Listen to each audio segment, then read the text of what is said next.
So welcome guys back to another video in the channel. We are doing our Premier League predictions for match day 5 now of the Premier League. This promises to be a very good match day, including matchups like Pep Guardiola versus Mikel Arteta once again, and including the Merseyside derby, which promises to be a very different one, as the atmospheres in the two camps are very different. But we will get into that in our first prediction. But first of all, here are the winners of the FPL in week 4. This was just before the international break, but obviously, we had the international break, so I couldn't show it to you then. So I'll show it to you now. These are the people who are top and who are bottom.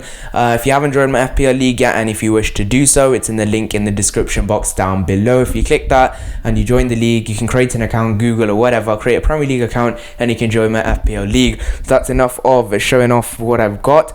And let's get straight into it. First of all, Everton versus Liverpool. Huge game. Much contrasting form, not in the way you'd expect it to be, because Everton are flying high in the Premier League, top of the Premier League with 4 games and 12 points. Carlo Ancelotti is really making his mark now in the Premier League.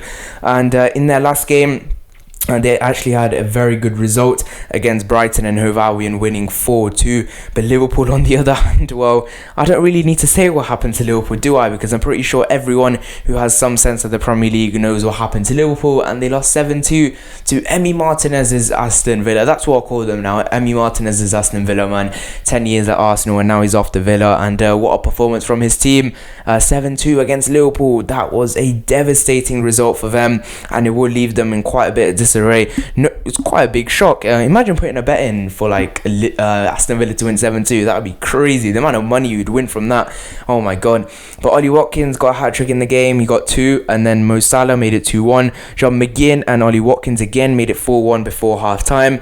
And then afterwards, Ross Barkley, loan from Chelsea, got it 5-1 before Salah brought it back to 5-2, before Jack Grealish scored 2 goals to make it 7-2 to Aston Villa. A very good win for them.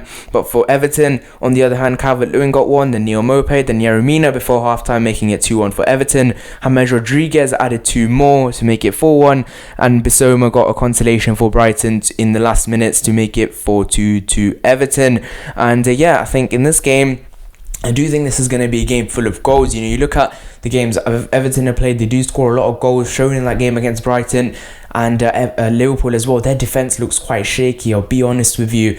It looks quite shaky. They conceded 3 versus Leeds. They conceded, we scored against them as well, and Aston Villa put 7 past them. So it's quite a shaky Liverpool defense, and I think any team that does go against them will have that sort of knowledge that they can make mistakes in the back, and I think Everton will be looking to exploit that, which is why I'll give this a draw in the Merseyside derby. And I do think it is going to be a 3-3 draw. Why not? Let's go for a big score. I don't think we'll get a shock in this one. I think Jurgen Klopp will be rallying his men up, but I do think this is going to be a 3-3 draw. Moving on, Chelsea versus Southampton. Now for Chelsea, it was a very comfortable win for them. No surprises, no nothing. 4-0 win for them. And in their game, it was Jorginho with 2 penalties. Big surprises. And Kurt Zouma and Ben Chilwell. Chilwell scoring his first goal in a Chelsea shirt. And for Southampton, a 2-0 win over West Brom, who don't look the greatest at the moment, even though getting a 3-3 draw against Chelsea. They did lose 2-1 to Southampton, and Southampton, Musa Djnebo and Oriol Romeo scored for them. And looking at the 2 teams in the table, Chelsea sitting 7th, and Southampton sitting in, where are Southampton in the league? Can't even see them. Yeah, they're 11th. Southampton 11th with the league, 6 points out of 4 games, and with Chelsea 7 points out of 4 games.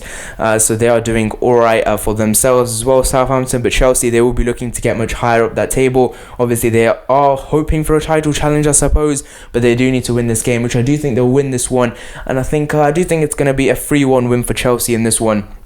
Moving on, Manchester City versus Arsenal. Now, I'm going to talk a bit more about this from the Man City side. I've done an Arsenal preview for this, which will be dropping, when will this drop? Tomorrow morning, I think. Yeah, tomorrow morning I'll drop this. And I think it's going to be a tighter game than you think. Mikel Arteta versus Pep Guardiola. Once again, quite a fierce rivalry now in the Premier League. 3rd time they're going to go up against each other. 2nd time in the Premier League they're going to go up against each other.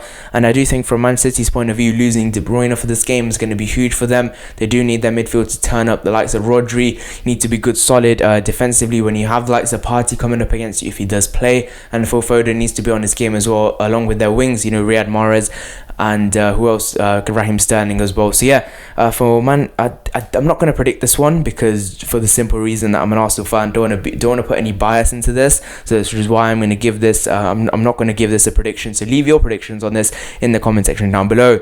The next one is Newcastle versus Man United. This is on the pay-per-view. My thoughts on the pay-per-view, I did give my thoughts on that in my community. If you haven't followed that, have a look. I do little polls on there. I do some stuff on Arsenal as well. I'm looking to do some quizzes as well on my polls. So yeah, have a quick look at that, and you can see my thoughts on the pay-per-view. But Newcastle versus Manchester United.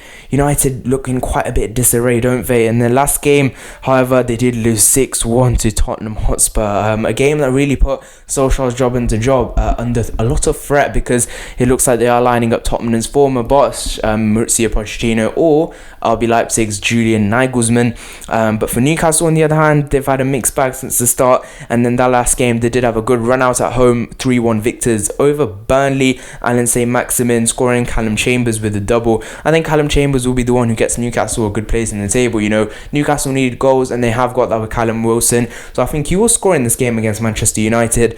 And why not? Let's give Newcastle a 2-1 win. Why not put Man United in a bit of pressure? It's always fun to do that, piss off those United fans. But yeah, 2-1 win for Newcastle I'm going to go with. I won't be surprised if it actually happens, to be honest. But the next one is Sheffield United versus Fulham, moving on to the Sunday games.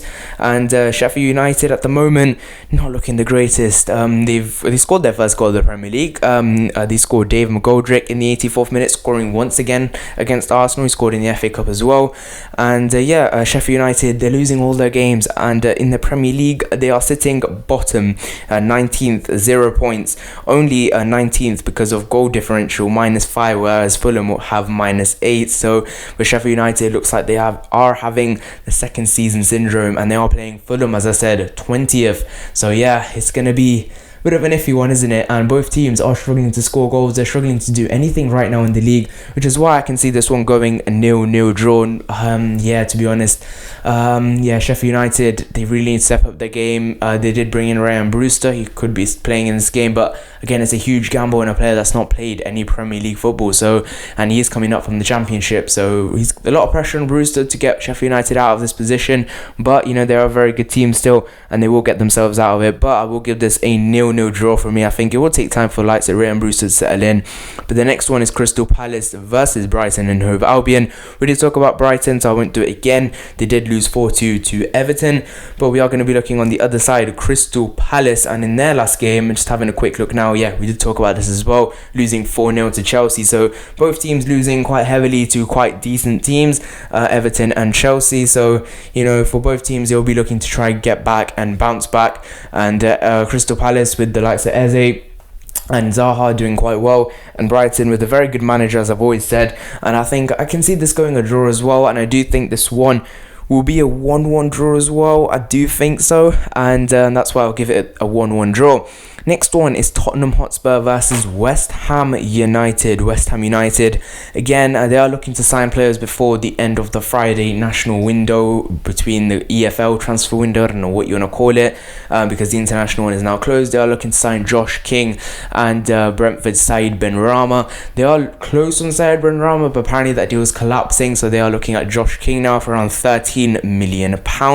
In match week 4 before the international break, but West Ham, however, had a very good win against Leicester City, beating them 3-0. Before that, they beat Wolves 4-0. So, you know, West Ham are doing good for themselves.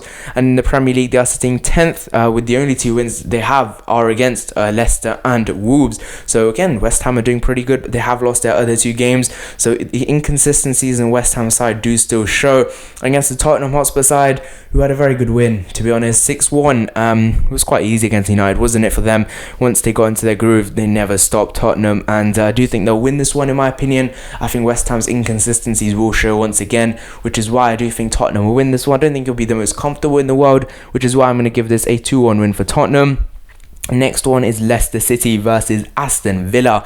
I think this is going to be quite a decent matchup, to be honest. Leicester City doing very well for themselves this season, but losing 3-0 to West Ham doesn't help, does it? But they still sit third in the Premier League with 4 games and 9 points, a 5-goal differential, two goals ahead of Arsenal in terms of that, because they're both on 9 points.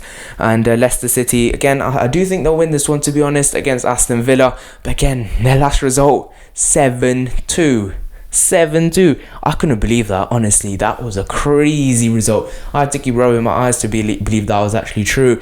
But again, they have some very good players, and the fact they've added Ross Barkley to that as well on a loan premise will really help them, because he is that kind of player that doesn't really do much in a big team, but in these smaller teams he can be, you know, a very good factor. And I think Aston Villa can do very well this season. I didn't predict them well in my Premier League predictions, but they've signed some quality players. Watkins look good, Grealish as always looking brilliant, and Emi Martinez, as I've always said, Matty Cash as well in their right back position.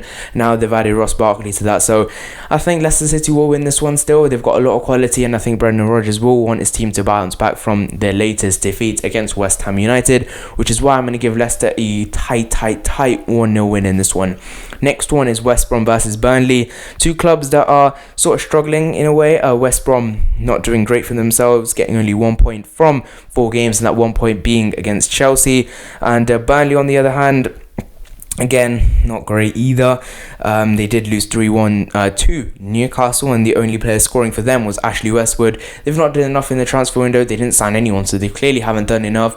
I do think they'll still stay in the league, though. I don't think they're fearful of relegation, but again, you need to sign players to stay in this league. It's a very competitive league. Maybe they've been hit hard by the pandemic. I'm not a Burnley fan, so I don't know the whole ins and outs of this, but maybe you Burnley fans out there, if there are any out there, may know more about it. But again, why did they not spend? I'm not too sure, because if Arsenal didn't spend this year, I'll be fuming, to be quite honest.